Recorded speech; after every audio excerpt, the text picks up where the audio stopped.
Hello friends, welcome to Shailuna Kapuganti channel. అందరికీ నమస్తే అండి. ఒకప్పుడు గోపికలు కృష్ణుని పొందుటకు కాత్యాయని వ్రతాన్ని చేశారన్న విషయం గోదాదేవి తన తండ్రి విష్ణుచిత్తుడు ద్వారా తెలుసుకున్న తల్లి గోదాదేవి రంగనాథుని పతిగా పొందుటకు మార్గశీర్ష మాస వ్రతాన్ని ధనుర్మాసంలో ఆచరించింది. దీనినే సిరినోము లేదా శ్రీవ్రతం అని పిలుస్తారు. ఈ వ్రతాన్ని గోదాదేవి తను ఒక్కటే ఆచరించాలని అనుకోలేదు.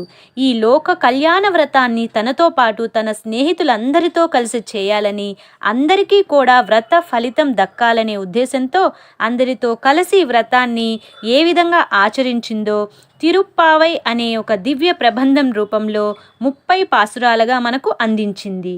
అందులోని 24 పాసురాలను మనం ముందు వీడియోలో తెలుసుకున్నాం కదండి.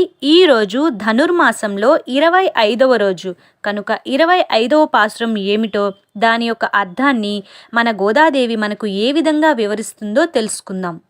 ఒరుత్తి మగనాయ్ పిరందు ఓరిరవిల్ ఒరుత్తి మగనాయ్ ఒళిత్తు వలరా తరిక్కిలానా గిత్తాన్ తీంగు నినైందా கருத்தை பிள்ளை பித்து கஞ்சன் வயித்தில் நிருப்பென்ன நின்ற நெடுமாலே உன்னை அறுத்தித்து வந்தோம் பறை தருதியாகில் திருத்தக்க செல்வமும் சேவகமும் யாம் பாடி வருத்தமும் తీరందు మగిలందు ఏలోరెంబావాయ్. గోదాదేవి ఈ వ్రతాన్ని అంటే ఈ సిరినోమును ఎక్కడ ఆచరిస్తుంది? విల్లిపుత్తూరులో. కానీ ఆ విల్లిపుత్తూరుని గోదాదేవి రేపల్లెగా భావిస్తుంది. అక్కడ ఉన్న వటపత్ర సాయినే శ్రీకృష్ణునిగా మరియు వారి యొక్క స్నేహితురాళ్లను గోపికలుగా భావించి అందరూ కలిసి శ్రీకృష్ణుని పొందుటకు వ్రతాన్ని ఆచరిస్తున్నారు. గోదాదేవి వారి గోష్ఠి అందరూ కలిసి శ్రీకృష్ణుని నిద్ర నుండి మేల్కొల్పారు. శ్రీకృష్ణుడు వీరి కోసం వీరు చెప్పినట్టుగానే కళ్ళు తెరిచి నిదానంగా నడిచి వస్తూ సింహం మాదిరిగా నడిచి వచ్చి వీరు ఏర్పాటు చేసినటువంటి సింహాసనం పైన అధిరోహించాడు మన కృష్ణుడు. స్వామి వచ్చి వీరి ఎదురుగా కూర్చొని ఉన్నారు సింహాసనంపై. ఇంకా వారి ఆనందానికి హద్దులుంటాయా అండి? వాళ్ళకి భగవద్ దర్శనం కలిగింది. ఆ మహదానందంతో ఈ పాసురంలో గోదాదేవి వారి యొక్క గోష్ఠి కృష్ణావతార రహస్యాలను కీర్తిస్తున్నారట.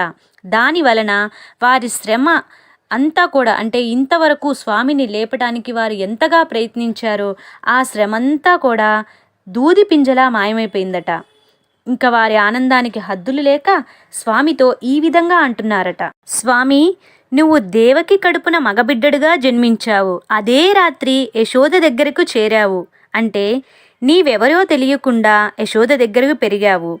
నీ యొక్క బాలచేష్టలను చూడాలని తపమ ఆచరించిన యశోదమ్మ యొక్క ముద్దుల కొడుకుగా దాగి పెరిగావు. అట్లాగే నిన్ను చంపాలనుకున్నా, నీకు కీడు చేయాలనుకున్న కంసుని యొక్క దురహంకారాన్ని అణచిన నిన్ను కీర్తించుటకే మేమంతా వచ్చాము. నీ కొరకే వచ్చాము కృష్ణ. ఇంకేమీ ఆశ మాకు లేదు. కన్నయ్య, నువ్వు ఎంత గొప్పవాడివో. ఒకరు తపస్సు చేస్తే నలుగురుగా పుట్టావు, నలుగురు తపస్సు చేస్తే ఒక్కరిగా జన్మించావు అంటున్నారట. దీని యొక్క అంతరార్థం ఏమిటంటే, దశరథుడు సంతానం కోసం ఒకప్పుడు తపస్సు చేస్తే రామ లక్ష్మణ భరత శత్రుఘ్నులుగా అంటే నలుగురుగా జన్మించావు.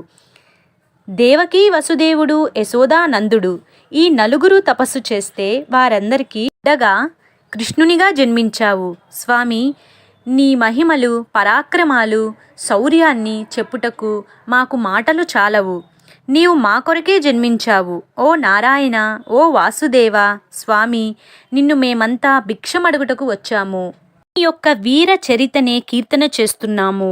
మా నోముకు కావలసిన పరే అనడి వాయిద్యాన్ని నువ్వు మాకు ఇవ్వాలి స్వామి అని కోరుకుంటున్నారట. పరే అంటే వాయిద్యమే కాదు, పరమపదం, మోక్షం అని కూడా వస్తుంది. వీరందరినీ అనుగ్రహించమని భక్తి శ్రద్ధలతో గోదాదేవి వారి గోష్ఠి అందరూ కూడా స్వామిని శరణు వేడుతున్నారు. పాదాల చెంత మేమంతా వేచి ఉన్నాము స్వామి. మా యొక్క కోరికను నీవు నెరవేర్చవయ్యా. మాతో పాటు వ్రతం చేద్దువు రావయ్యా అని చెప్పి స్వామిని వారందరూ వేడుకుంటున్నారట. స్వామి, నువ్వు మా కోరిక నెరవేర్చినచో మేము ఇంతవరకు పడిన శ్రమలన్నింటినీ మరిచి ఎంతో ఆనందించదము. గోదాదేవి వారి యొక్క గోష్ఠి అందరూ కూడా స్వామికి భక్తితో నమస్కరించి శరణు వేడుతున్నారు. ఆ గోదా రంగనాథుల ఆశీస్సులు మనందరికీ ఉండాలని కోరుతూ thanks for watching this video. అందరికీ నమస్తే అండి. ఆండాల్ తిరువడిగలే శరణం.